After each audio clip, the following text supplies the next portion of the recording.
ของเขตเศรษฐกิจการเติบโตทางด้านเศรษฐกิจในระยะ6 เดือนต้นปีมันขยายตัวในระดับ5ส่วนห้อยคิดเป็นมูลค่า 199,987 กีบเท่ากับ48ส่วนห้อยของแผนการในนี้คะแนนกสิกรรมขยายตัว 4.3 ส่วนห้อยก็เอา 17.4 ส่วนห้อยคะแนนอุตสาหกรรมขยายตัว 5.1 ส่วนห้อยก็เอา 35 ส่วนห้อยของ GDP คะแนนบริการขยายตัว 5.3 ส่วนห้อยก็เอา 37.2 ส่วนห้อยของ GDP ภาษีอากรผลิตภัณฑ์สุทธิขยายตัว 4.9 ส่วนห้อยก็เอา 10.5 ส่วนห้อยของ GDP การปฏิบัติแผนงบประมาณแห่งรัฐเมื่อได้สวมใส่ปฏิบัติมาตรการต่างๆเพื่อสุกอยู่ให้แก่การปฏิบัติแผนงบประมาณโดยเฉพาะเป็นการเก็บรายรับให้ได้ตามแผนการหรือเลื่อนแผนการที่สภารับรอง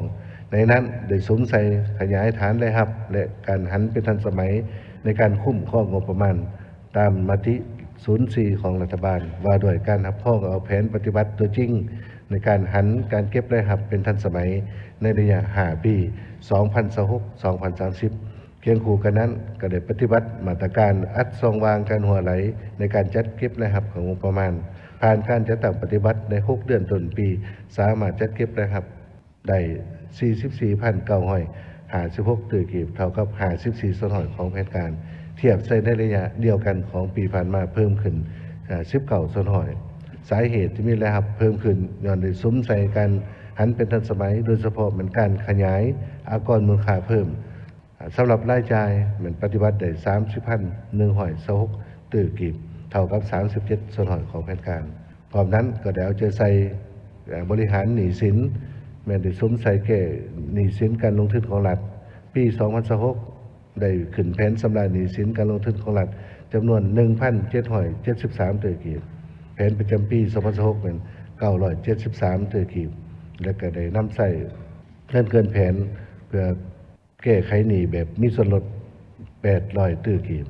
ใน6 เดือนต้นปีสามารถปฏิบัติได้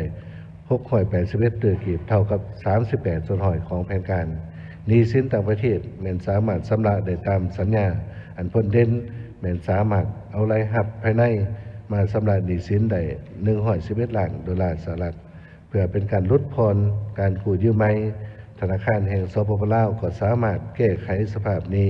และเก็บกู้หนี้สินได้เทียบเท่า 1,720 กีบ